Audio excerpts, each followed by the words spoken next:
की समजा मस्जिद आहे, नमाज सुरू आहे, वाद्य बंद करा, डीजे पुढे घ्या किंवा त्यांना असं काही सांगण्यात आलेलं नाही आणि त्याच्यावरून काहीतरी वाद झाला आणि नमाज अंदर पडणाऱ्या लोकांवर मजबूत दगडफेक करण्यात आली। त्याच्यामध्ये अजूनही दगडफेक करण्यात आली तर त्याच्यामध्ये आता जे लोकांचे नुकसान झाले त्यांचे FIR घेतलेले नाही। एका नमाजीनं एक मोठी अर्ज दिलेला PI साहेबांना, त्याने 20 रुपये दिले, त्याच्यावर FIR नाही। साहेबांकडे व्हिडिओ चित्रीकरण आहे, ज्या विविध ठिकाणी CCTV कॅमेरे होते त्याच्यामध्ये त्यांच्याकडे व्हिडिओ रेकॉर्ड आहे। त्याच्यामध्ये असंख्य हिंदू तरुण पुत्र दगड मारत आहे, त्यांच्यावर कारवाई फक्त 25 ते 30 लोकांवर कारवाई आहे। तर आमचं असं म्हणणं याची चौकशी घेऊन आयोजकांवर गुन्हे दाखल करा आणि जे लोकांचे गाडीचे ॲटोचे घराचे काच फुटले त्यांची पण FIR घेऊन त्यांचे घ्या आणि आयोजकांवर गुन्हे दाखल करून जे शाळकरी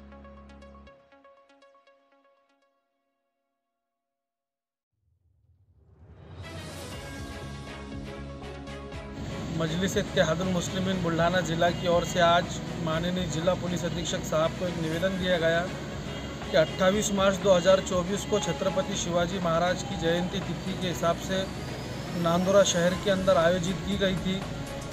उसके अंदर मोतीपुरा मस्जिद के सामने पथराव हुआ और पथराव होने के बाद में पुलिस की तरफ से एक तरफा कार्रवाई ऐसी हुई कि ज़्यादा तादाद के अंदर मुस्लिम नौजवानों को उसके अंदर आरोपी बनाया गया।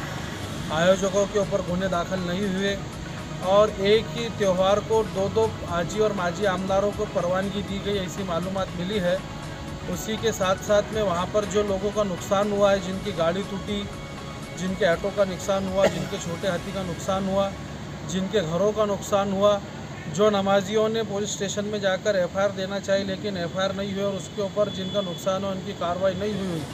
इन तमाम चीज़ों को लेकर बुल्ढाना ज़िला पुलिस अधीक्षक साहब को हम निवेदन देने आए थे और हमने ये मांग की है कि इस प्रकरण की उचित कार्रवाई की जाए, क्योंकि फिरियादी ने ये कहा है कि बुल्ढाना ज़िले के अंदर धारा 144 लागू थी, फिर भी वहाँ पर जमाव हुआ। तो जब जमाव हुआ तो फिर पुलिस प्रशासन क्या कर रहा था, एक ही त्योहारों के अंदर दो परमिशन और दो रैली की परमिशन दी गई, जिसके अंदर कोई उपाय योजना नहीं हुई कि आज रमज़ान का मुबारक महीना शुरू है।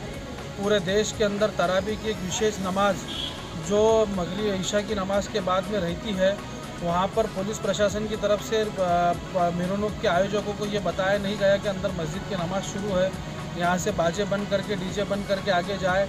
इस तरह की कोई भी उपाय योजना नहीं की गई, जिससे वहाँ पर एक माहौल ख़राब हुआ और एक मुस्लिम नौजवानों को टारगेट किया गया। तो हमने SP साहब से इस सभी मांग की उचित कार्रवाई करके स्पष्ट वहाँ पर हमने मांग की है कि यहाँ पर एकदम पारदर्शी तरीके से उसकी चौकसी हो। इस मांग को लेकर हमने निवेदन दिए थे। SP साहब बाहर है, वो नहीं होने की वजह से हमने यहाँ पर हमारा मेमोरेंडम पहुँचा दिया और हमारी एक आशा है कि इंशाअल्लाह हमारे साथ में नाइंसाफ़ी नहीं होंगी। जो लोग हकीकत में बाहर थे उनको इसमें से निकाला जाए।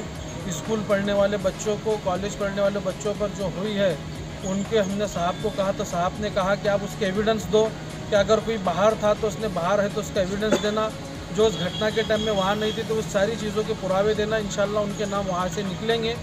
और हमने ये कहा कि जो आयोजक थे जिनके नाम पे परमिशन थी उनके ऊपर कार्रवाई हो, तो हमको भरोसा दिलाया गया है कि इंशाल्लाह उचित कार्रवाई होगी। अगर 15 अप्रैल तक की कोई कार्रवाई नहीं होती है तो हम अमरावती परिक्षेत्र के विशेष पुलिस महानिरीक्षक साहब इनके कार्यालय पे जाएंगे, वहाँ पर भी जाकर इंसाफ की मांग करेंगे।